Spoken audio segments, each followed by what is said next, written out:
आधुनिक महाराष्ट्राचे शिल्पकार स्वर्गीय यशवंतराव चव्हाण साहेबांच्या समाधीस्थळावर मी उभा आहे आणि ज्या यशवंतराव चव्हाण साहेबांनी 50 वर्षापूर्वी म्हणजे 70 ते 75 वर्षापूर्वी सहकार समृद्ध व्हावा यासाठी जे रोपटं लावलं, मात्र अजूनही सहकारातील या हजारो कर्मचाऱ्यांना न्यायासाठी त्यांच्याच समाधीस्थळी यावं लागते। साहेब, कुठून आलात आणि तुम्ही कोण आहात? मी आलो छत्रपती संभाजीनगर शहरातून आणि म्हणजे जिल्ह्यातून।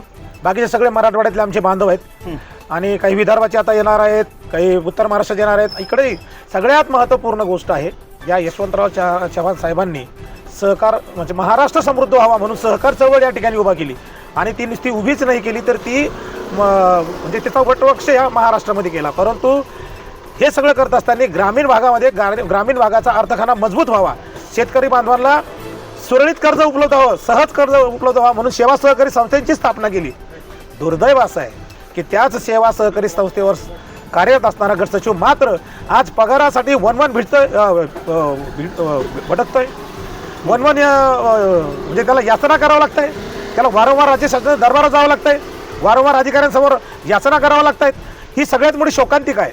मग जर आज राज्यकर्त्याला सांगून समजत नसेल, वारंवार निवेदनं देऊन समजत नसेल, मुंबईत पुण्यात आंदोलनं करून समजत नसेल, सहकार आयुक्त असेल, प्रधान सचिव असतील, सहकार मंत्री असतील, मुख्यमंत्री असतील, उपमुख्यमंत्री असतील, या सर्वांना अनेक निवेदनं देऊन झाले, अनेक आंदोलनं झाली। आता वाटलं तुम्ही किती सचिव आहात तर महाराष्ट्रात जवळजवळ आम्ही सर्व मिळून 5,500 गट सचिव केडरचे आहोत आणि अस्थायी स्वरूपाचे संस्थानियुक्त सचिव आहेत जवळजवळ 3,000 आणि आमच्या सगळ्यांचाच प्रश्न या ठिकाणी जवळपास निर्माण झालेला आहे। 8,500 जवळजवळ 8,500 ते 9,000 लोकांचा हा प्रश्न आहे महाराष्ट्रात। थेट सहकार मंत्र्यांनी दखल घ्यावी, कारण विधानसभेचं अधिवेशन सुरू आहे।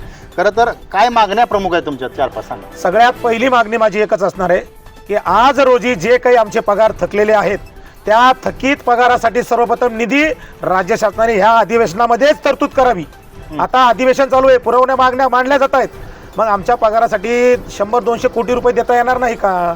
राज्यातल्या 2,500 गट सचिव बांधवांचा पगार आज थकलेला आहे, तरी या शासनाला कुठेही कनवळा येत नाहीये आणि ज्यांचे पगार सुरळीत आहेत त्यांचेही पगार व्यवस्थित नाही आहेत, त्यांचेही पगार फार तुटपुंजी पगार त्यांना मिळत आहेत। म्हणजे कुठंही म्हणजे सहकाराचा शेवटचा घटक आहे गट सचिव म्हणजे ग्रामीण भागातला, पण त्याला आज मात्र न्याय मिळालेला नाही। ही सगळ्यात मोठी शोकांतिक आहे। तुम्ही या माध्यमातून मुख्यमंत्री किंवा सहकार मंत्र्यांना काय सांगू इच्छिता, कारण अधिवेशन सुरू आहे? माननीय मुख्यमंत्री असेल, सहकार मंत्री असेल, यांना मनापासून हात जोडून विनंती आहे, आपण अनेकांना भरभरून दिलेले आहे। माननीय देवेंद्र फडणवीस साहेब, आपल्याला सुद्धा फडणवीस साहेब माझी एक विनंती आहे, यापूर्वीही आम्ही प्रत्यक्ष आपली भेट घेऊन आपल्याला निवेदन देऊन सांगितलेले अर्थसंकल्पीय अधिवेशनामध्ये आपण म्हणाला होतात की निश्चितच आपण यात मार्ग काढू।